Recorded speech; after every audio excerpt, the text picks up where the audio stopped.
शेतकरी मंडळी हो नमस्कार. तर आजच्या व्हिडिओतून आपण बघणार आहोत की कोणकोणत्या भागामध्ये जोरदार स्वरूपाचा पाऊस होऊ शकतो. वार आहे रविवार आणि तारीख आहे 3 मे 2026. तर हा हवामानाचा व्हिडिओ अत्यंत महत्त्वाचा आहे.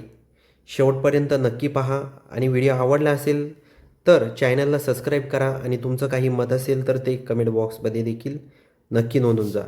तर येथे आपण जर बघितलं रत्नागिरी चिपळूण हा जर परिसर बघितला तर येथे ढगाळ वातावरण असणार आहे रविवारी सकाळी. त्यानंतर संध्याकाळी 6च्या सुमारास आपण बघूया काही वातावरणामध्ये बदल होतोय का.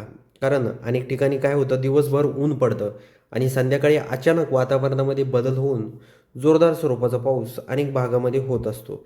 त्यामुळं आपण बघूया की वातावरणामध्ये काही बदल होतोय का. आपण आता हा जर महाबळेश्वरचा परिसर बघितला इथे आपण बघू शकतो पाऊस पडेल असं नाही, पण येथे ढगाळ वातावरण असण्याची दाट शक्यता आहे. म्हणजे असलच इथं ढगाळ वातावरण. त्यानंतर आपण थोडंसं पुढे जाऊया.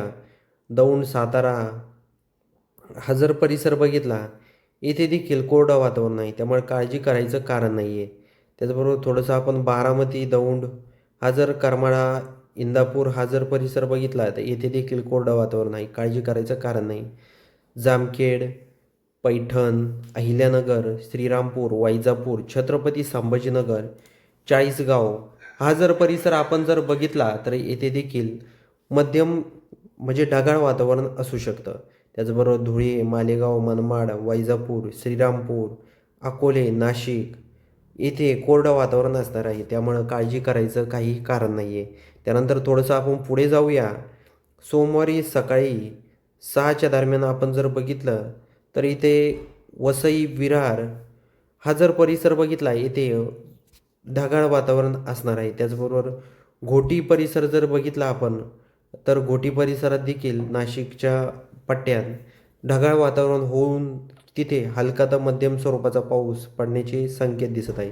त्याचबरोबर हे जे महाड आहे महाडमध्ये देखील ढगाळ वातावरण असणार आहे. त्याचबरोबर दापोली खेड चिपळूण हा जर रत्नागिरी लाजा हा जर परिसर बघितला कणकवली हा परिसरामध्ये कोरडं वातावरण आहे, त्यामुळे काळजी करायचं काही कारण नाही आहे.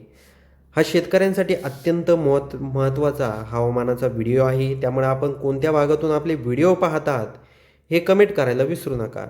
त्यानंतर आपण थोडंसं पुढे जाऊया. मंगळवारी 5 तारीख आहे 5 मे 2026. तर बघूया सकाळपासून काही वातावरणामध्ये बदल होतोय का. कारण आपण जर बघितलं तर येथे संध्याकाळी 6च्या दरम्यान आपण बघूया. कारण काय होतं काय दिवसभर कडक ऊन पडतं आणि संध्याकाळी अचानक वातावरणामध्ये बदल होतो आणि अनेक ठिकाणी असा अवकाळी पाऊस देखील पडत असतो. त्यामुळं संध्याकाळी 6च्या सुमारास आपण बघूया वातावरणामध्ये काही फरक होतोय का. त्याचबरोबर आपण जर बघितलं विजय रत्नागिरी त्याचबरोबर आपण मध्य महाराष्ट्रामध्ये बघूया काही वातावरणाचं काही दिसतंय का. कोल्हापूर निपाणी हा परिसर जर बघितला सातारा भोर पुणे खेड जुन्नर अकोले आणि त्यानंतर नाशिक हा जर पूर्ण पट्टा बघितला तर कोरडं वातावरण आहे. इकडं लोणावळ्यामध्ये ढगाळ वातावरण असण्याची दाट शक्यता आहे. मंगळवारी 5 तारखेला संध्याकाळी 6च्या दरम्यान हे लक्षात धरायचं आहे सगळ्यांनी. त्यानंतर अहिल्यानगरचा जर आपण परिसर बघितला अहिल्यानगर राहुरी श्रीरामपूर इकडं गंगापूर वैजापूर आणि कोपरगाव हा जर परिसर बघितला तर येथे देखील कोरडं वातावरण असणार आहे, त्यामुळे काळजी करायचं काही कारण नाही आहे. त्यानंतर आपण छत्रपती संभाजीनगरमध्ये जर गेलो तर छत्रपती संभाजीनगरमध्ये जालना बुलढाणा शेवगाव चाळीसगाव मनकापूर जळगाव तर कोरडं वातावरण आहे, काळजी करायचं काहीच कारण नाही आहे. त्यानंतर बुधवारी 6 तारीख आहे आणि 6 तारखेला आपण बघूया हवामानामध्ये कशा पद्धतीनं बदल होतोय का. की आपण काय होतं अचानक वातावरणामध्ये बदल होत असतो, त्यामुळे व्हिडिओ शेवटपर्यंत पहा तरच तुम्हाला समजेल की तुमच्या भागामध्ये पाऊस पडेल की नाही.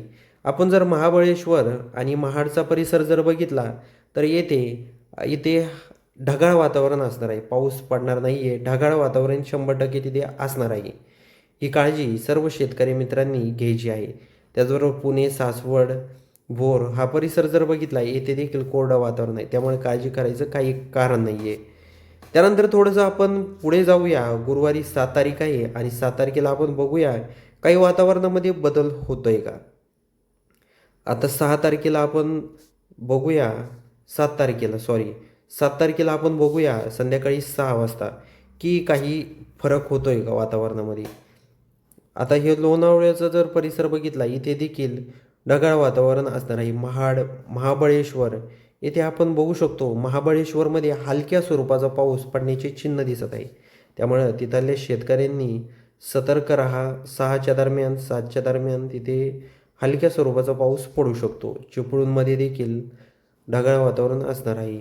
त्याचबरोबर थोडंसं आपण सातारा, वाई, भोर हा जर परिसर बघितला तर इथे देखील ढगाळ वातावरण असणार आहे. तर शेतकरी मंडळी, तुम्हाला हा व्हिडिओ कसा वाटला हे कमेंट करायला विसरू नका आणि आपण कोणत्या भागातून आपले हवामानाचे व्हिडिओ पाहत आहात हे कमेंटमध्ये नक्की सांगा. जेणेकरून आम्हाला समजेल की कोणकोणत्या भागापर्यंत आमचे व्हिडिओ पोहोचत आहे. तर कमेंट नक्की करा आणि व्हिडिओ चॅनलवर नवीन असाल तर सर्वात आधी चॅनलला सबस्क्राईब देखील नक्की करून जा.